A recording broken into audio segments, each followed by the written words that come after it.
So recently, I've been doing some Mario Maker research for another project when all of a sudden I stumbled over a seemingly innocent clip on Twixter. In this clip, certified Super Mario Maker wizard BBMarioMaker 2 showed off a fun little contraption that he had built. A contraption that blew me away. The whole clip was so shocking, it almost threw me off my chair. Within just 20 seconds, this clip made me reconsider everything that I thought I knew about Mario Maker. Just take a look at this insanity. The level says 3 plus 4, and behind it there are 9 coins. If Mario reduces the amount of coins behind the equation to exactly 7, then the exit opens up if a power block is triggered, and it gets even crazier. So here's a reconstruction of the stage. This time we have to add up 2 plus 2. To open up the exit, we have to collect any 5 coins in any order that we want. It doesn't matter if we grab those 5 coins here or those. Every possible configuration that leaves exactly 4 coins on screen will open up the door. If we collected any other number of coins, however, then the exit stays locked. What Super Mario Maker wizardry is this? How is something like this possible? Well, this very question has been haunting me the past couple of weeks. Trying to figure out what the heck was happening here sent me down the deepest rabbit holes in the entire Mushroom Kingdom and even beyond. Because believe it or not, at the heart of this contraption are 2 very simple things. At the heart of this contraption is random number manipulation and the prediction of the bounce behavior of a single coin. The behavioral coin bounce prediction is one of the most insane techs in all of Super Mario Maker. Heck, it might be one of the most insane techs in the history of science, allowing for utterly insane shenanigans, far more exciting than just calculators. So in this video, we are going on quite an adventure. We will dive into the very depths of Super Mario Maker 2 to fully understand how this contraption works. We'll completely reverse engineer Mario Maker's random number generation algorithm and learn how to wield its power for our own shady purposes. We'll uncover the very strings that are holding together Mario Maker at its core, and we will learn to play them as if they were an instrument. But most important of all, we will actually make a couple of upgrades to our dangerous list of evil. All of this will happen while on a bigger quest, uncovering how the fuzzy this contraption works. So gentle ladies, gentlemen, and gentle people in general, are you ready? Then let's do this.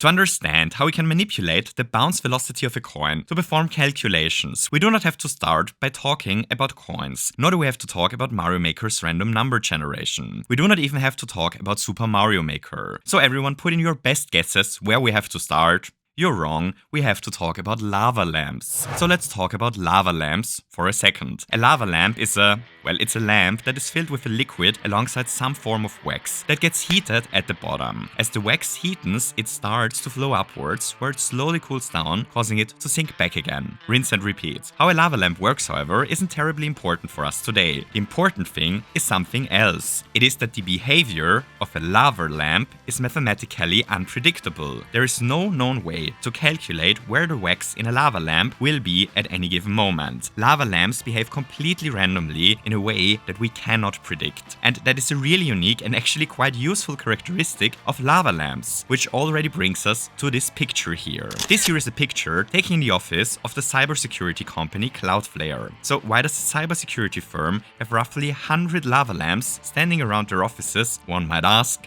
Do they really like lava lamps? Well, probably, but that is not the reason. The reason is the very characteristic of lava lamps that we just discussed. It's because lava lamps are chaotic systems. Their behavior is non-deterministic. No matter how much we know about their surroundings, we cannot accurately predict their behavior. And that is actually quite an interesting characteristic. You see, a computer has a fundamental problem when it comes to random number generation, or RNG in short, because a computer is the most deterministic thing there is. A computer, at its core, can only differentiate between electricity yay and electricity nay. But electricity youpsie-doo or nope-si-dope are terrible parameters to generate a truly random number. Truly randomly generated numbers, however, are incredibly useful for encryption purposes. And encryption is the business Cloudflare is actually in. And thus Cloudflare actually regularly takes pictures of these dozens of lava lamps in their office, and then goes on to use the position of the wax in the liquid as the basis for a calculation that yields a truly random number. Which already brings us to Super Mario Maker and a very important question. So check this out. This here is our board of principles of SRM-NMG. So why is Mario Maker's random number generation algorithm called SRM-NMG, I hear you ask? Well, because SRM-NMG is short for Super Random Mario Number Maker Generator.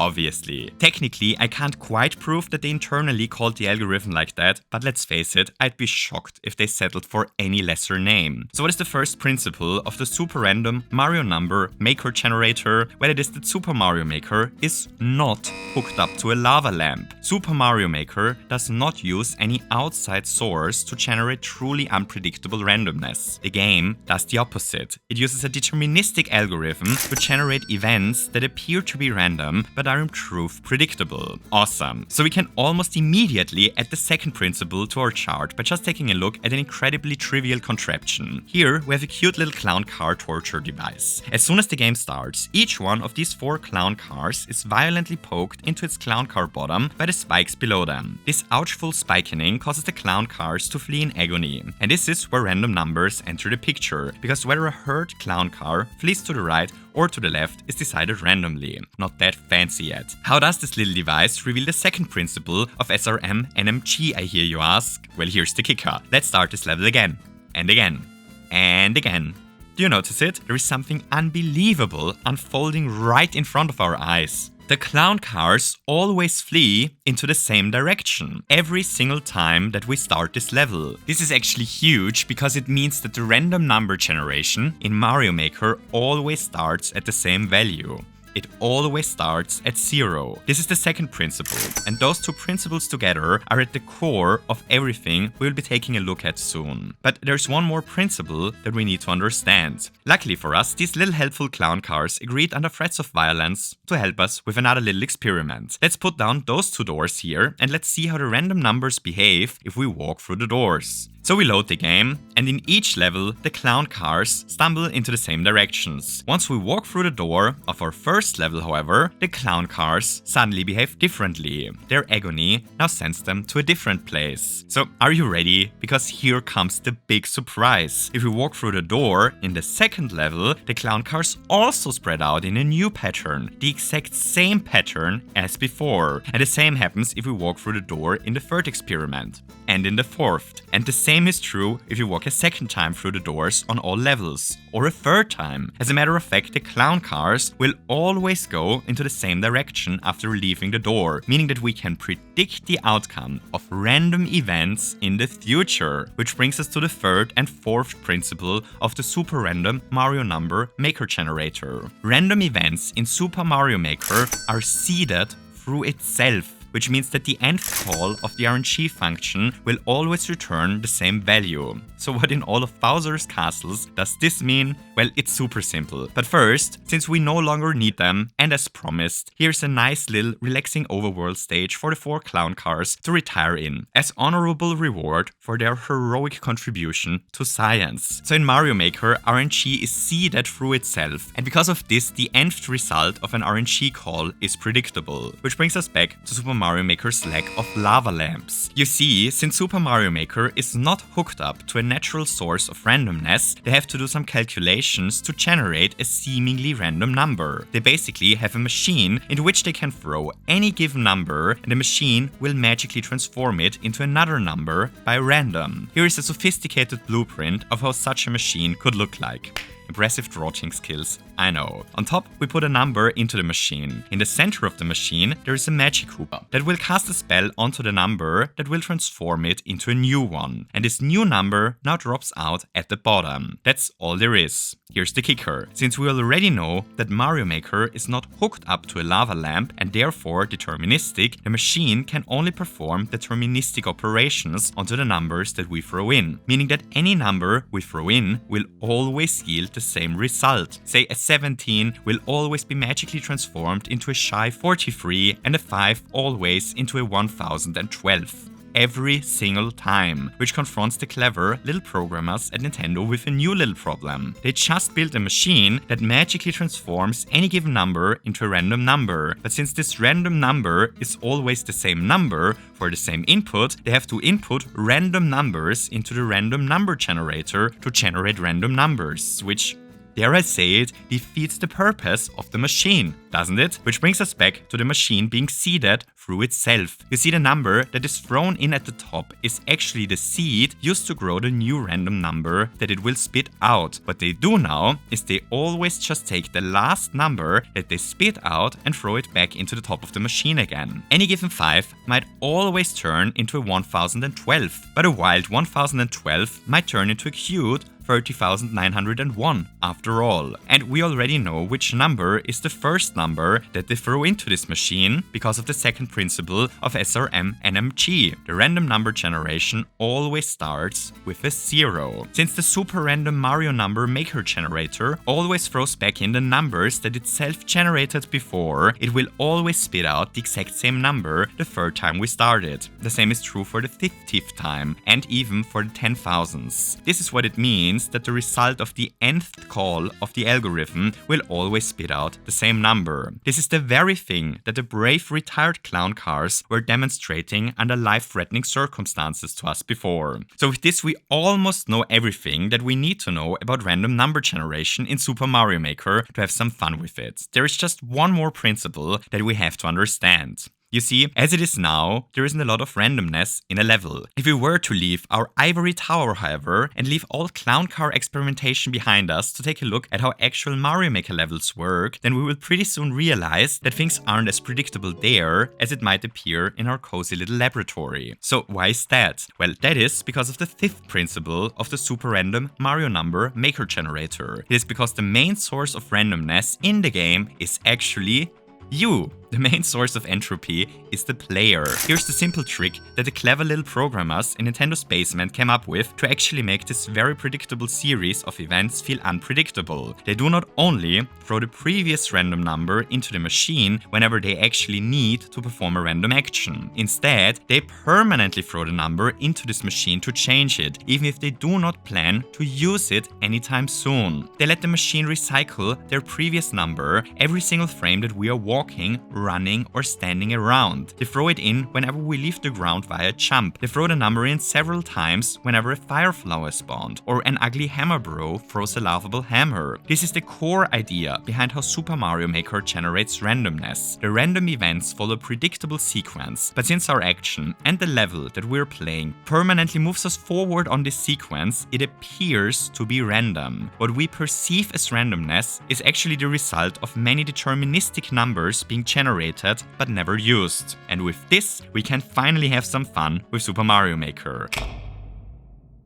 Here a plumber finds himself in the middle of a dangerous stage called the Don't Touch Anything Solid Ruins, a dangerous stage that Bowser built to murder Mario. But what is actually going on here? Everything is peaceful and quiet. Nothing dangerous is going on. All that there is are tons of vines and a couple of moving platforms. There isn't even a confused Cheep jumping around. How is Mario ever supposed to find a tragic death in a level this harmless? Well, the answer is hidden behind this pipe at the end. This pipe takes Mario to the subworld and back onto this layer once again, right into the middle of a rather strange contraption. This contraption is at the heart of Bowser's evil plan. You see, if Mario touched anything solid in the area before, then this contraption on top will trigger and trapping Mario for eternity down below. If Mario touched anything solid before entering the pipe, then he will never again touch his beloved flagpole. But let's rewind for a moment and let's go back to the start. This time, Mario gets the clue from the level's name and is incredibly careful while climbing on the vines. He dodges all the dangerous platforms that are flying around and simultaneously avoids the ground tiles. We re-enter the same area once again and,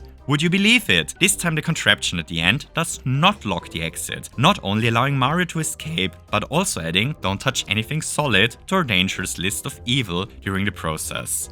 Hooray! Alrighty right. So how in all of Bowser's castles did we do this? Well, we did it by making use of the 6th principle of super random Mario number maker generation. Namely, the value of the RNG function is super global per subworld. What does this mean? Well, that the RNG value always stays the same on each subworld, even if we leave it and re-enter it at a later point, which is how this contraption worked. It's actually stunningly simple. As soon as the game starts, this fire bar melts this frozen coin coin with wings. If a frozen coin with wings gets unfrozen, then it drops down. If a coin drops down, however, then there is a 50-50 chance for it to either jump to the right or to the left. Let's quickly rewind here and put an asterisk into the sentence because it is actually not entirely true, but more on this in a second. So if a coin drops down, then there is a 50-50% chance for it to either jump to the right or to the left with an asterisk. That's a lie. One of the two directions causes the coin to land on an empty note block, the other one on a note block containing a muncher. If any coin spawns this muncher, then it is transported to the right and causes Mario to become entrapped by poking this shell. As soon as we start the room, we pretty much perform 8 coin flips. Only if Mario wins them all, he is allowed to proceed. Cool, but why does this allow us to test whether Mario touched something solid? And what has all of this to do with coin collision behavior and calculators again? Well,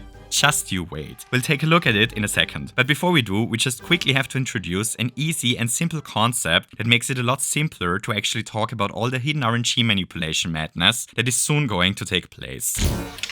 Think about the RNG in Super Mario Maker 2 as a ladder. There is an infinitely high up reaching ladder, and each step on it contains a specific random event. This ladder is always the same. The events on it never change, and whenever we start a level, we begin at the bottom of the ladder and start to climb it. It is impossible to climb back down. The way we climb upwards is whenever the game calls the super random Mario number maker generator to spit out a number, which means that each frame that Mario walks or runs, we move up one step. If we leave the ground while jumping, we move up one step. If a blue icicle is spawned, we move up exactly one step on the ladder. If a fire flower is spawned, we move up 3 steps. That's no metaphor, by the way. Those are the exact values. We can easily show this with a bunch of clown cars again. If we pop down 3 icicles, then all the clown cars move to the right here. If we delete one of those icicles, they move differently. If we delete all the icicles, however, and instead pop down a fire flower, then they all move to the right again.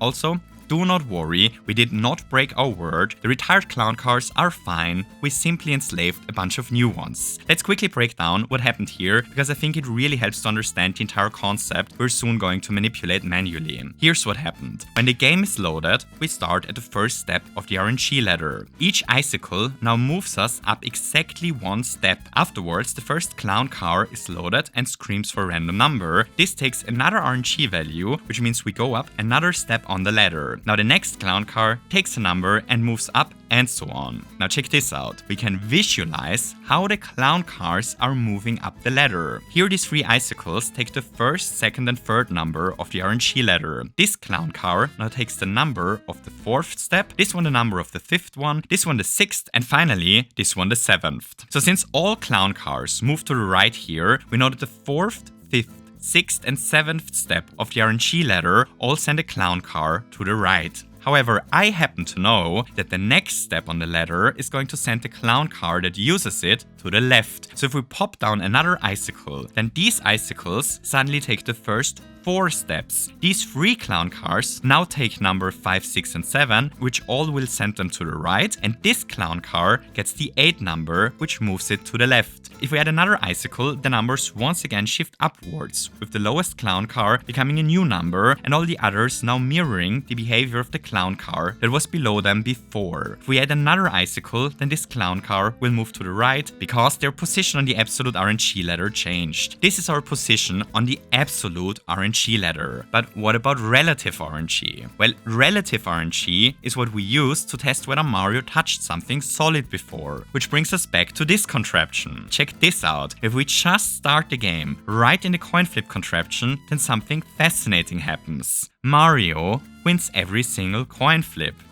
Every time. This is because the coin flip machine is actually programmed in such a way that we will win all coin flips on the specific ladder step at which the game starts. All the elements make calls that put us onto a very specific step on the ladder. We do, however, not care about our absolute position on the ladder. We do not want to test a specific position on it here. What we want to test is whether we moved up on the ladder before. As long as we do not change our relative position on the RNG ladder, then the coins will always drop onto the exact same spots So how does this allow us to check whether Mario touched something solid again? Well, this is where things get really fun. You see, when we discussed before how Mario's actions move us up on the RNG ladder, I was actually deliberately careful with my choice of words, because we only generate RNG calls while walking, standing, running, or while jumping off of the ground. All things that are only possible to do if we touch something solid. So we start in water. Being in water does not move us upwards on the RNG ladder.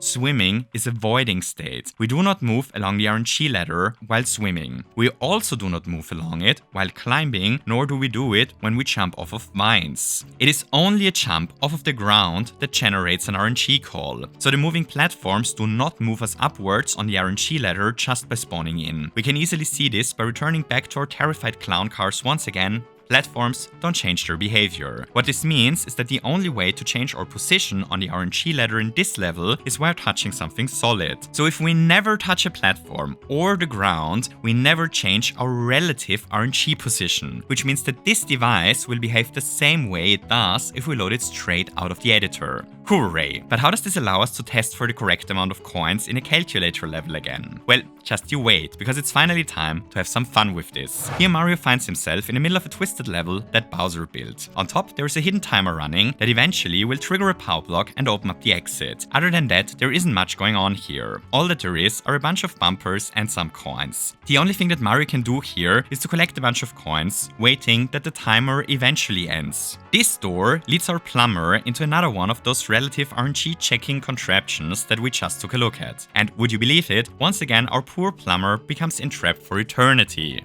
Oh no. What evil mistake did Mario make during the stage before?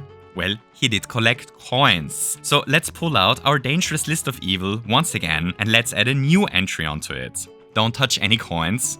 Again. So how does this work? Well, it's actually surprisingly simple. We once again programmed a relative RNG value checker to only open up if the RNG value did not change before. Here we get the coins to drop by booming a poor Bob-omb as soon as we load this room. The Bob-omb is standing on an on-off block that changes as soon as the room loads, causing the Bob-omb to violently erupt and the coins to drop. Awesome. So to make it through this room, Mario is not allowed to ever change the relative RNG. And would you look at this? This time, Mario did not collect any coins. And this time, the relative RNG checker allows him to escape. So why does collecting coins change our relative position on the RNG ladder? Well, it actually doesn't. Picking up a coin does not move us up on the RNG ladder at all. It is not picking up the coins that moves us. It is dropping them down via a power block. Whenever a power block causes a coin to drop down, the coin makes 4 calls to the RNG function, effectively moving us 4 steps up the ladder. So if we do not collect any coins while being entrapped, then all 14 coins drop down as soon as the power block is triggered. Each one of those 14 coins moves us up 4 steps, meaning that we move up 56 steps on the ladder before entering this room. And that's already the entire trick. The RNG checker is programmed to only open up if we are on exactly this ladder step, which sounds complicated, but is actually trivial. All that we have to do is to play through the level before once without picking up a coin, load into the contraption, take a screenshot to see how the coins are dropping down, and then program the whole thing accordingly. How does the contraption know if we picked up a coin? Well, if we had picked up a coin before, then this coin obviously can't drop down anymore as soon as the power block goes pew, meaning that this coin no longer moves us upwards on the RNG ladder. If we collected a single coin, then we would only move up 52 steps instead of 56, resulting in a different RNG event and blocking us from leaving. Hooray! And this is already the first half behind the magic of the calculator stage that we took a look at the beginning of the video. Since all coins add the same amount of total RNG to our total, it doesn't matter which coins we end up grabbing. This is how the number input worked in the calculator stage. The way this level is set up is that the hidden RNG detection mechanism only opens up if exactly 4 coins drop down. The only step on the RNG ladder that opens up the exit is the one that we end up on if exactly 4 coins drop. Hooray!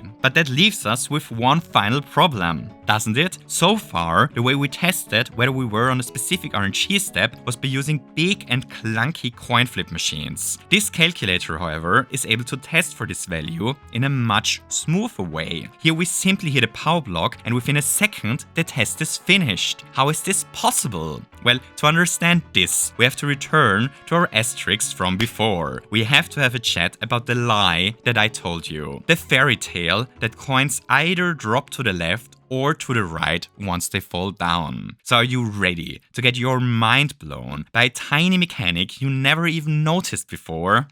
Well then check this out. Here we're doing something incredibly simple. All that we do is we activate a power block as soon as the stage starts, causing both coins to drop to the right. Did you notice it? One coin ended up bouncing off of just one note block, while the other coin bounces off of two. Exciting, I know. What this means is that coins that drop down do not merely drop to the right, because some coins drop righter than others. You see, when a coin drops down, it is not only calculated whether the coin will jump to the left or to the right, but there is actually a velocity applied to the coin that determines how high and how far it will bounce into said direction. Which sounds unbelievably useless, but is actually one of the most powerful and potent mechanics I've ever encountered. This trick is so undescribably potent that it has me honestly worried that it will one day not only break Mario Maker, but the very fabric of space-time. So why would this mechanic ever be dangerous to every living organism in this universe, I hear you ask? Well, because the velocity of a single coin is actually an unbelievably specific random event.